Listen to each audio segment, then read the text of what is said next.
قواعد التعامل مع الراجل. الحاجات اللي انا هقولها دي ما تعمليهاش، ما تعمليهاش خالص، لان انت كده بتضيعي الراجل من ايدك. تعالي معايا في الفيديو ده واسمعي اي دونت هاف تايم هتقول ايه. بلاش السيطرة الزيادة عن اللزوم على الراجل، لان هو لما انت بتسيطري عليه بيحس ان هو غير كافي، غير مسؤول، كأنه طفل صغير، بيشمئز منك، بيبقى مش طايقك. فبلاش تعملي الحوارات اللي انت بتعمليها، بلاش حتة ان انت تسيطري على الراجل. بلاش تشغيل دماغك في ان انت عايزة تحددي العلاقة دي ازاي، تحددي مواعيد خروجكم، تحددي الوقت اللي يكلمك فيه، فاكرة نفسك ان انت ماسكة العلاقات العامة. بلاش الشغل اللي انت بتعمليه ده خالص يا حبيبة قلبي. بمعنى بلاش كل حاجة تبقي مرتبة لها في العلاقة، بيتخنق، بيبقى مش طايق نفسه. مثال، هتتقدم لي امتى؟ هتعرفني على عيلتك امتى؟ هتديني انستجرام اختك امتى؟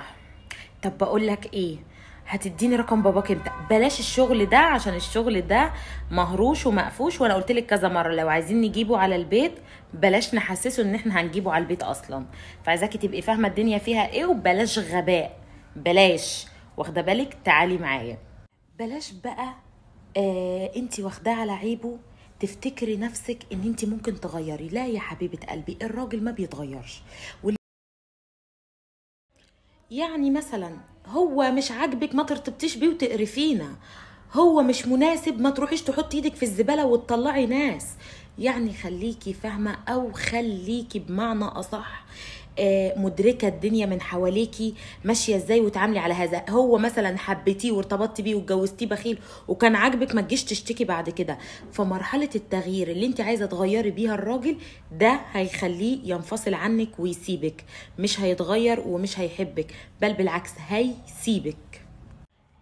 بلاش الخنقه. يعني ايه ده انت خارج وهتسيبني في البيت؟ ايه ده هو انت مسافر مع صحابك ومش عارفه ايه؟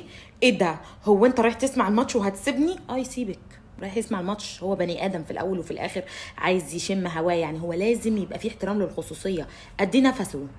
ايه المشكله لما يسافر؟ ايه المشكله لما ينزل يشوف له ماتش؟ ما ينفعش، ما ينفعش. واخده بالك معايا في الكلام؟ ان هو يبقى كل حياته عليكي، هيتخنق، هيزهق. اعتبري ان انت بتموتي في المانجا وكل يوم بتاكلي المانجا، مش هيجي عليكي وقت وتكرهيها؟ هو كده برضو. فبلاش بلاش بلاش الخنقه اللي انت بتعمليها. بلاش نشكي ونبكي على الفاضي والمليان، ونقعد نتكلم ونشكي من ده ومن ده ومن ده ومن عيلتك ومن امك ومن ستك ومن خالتك. الم لساني شويه.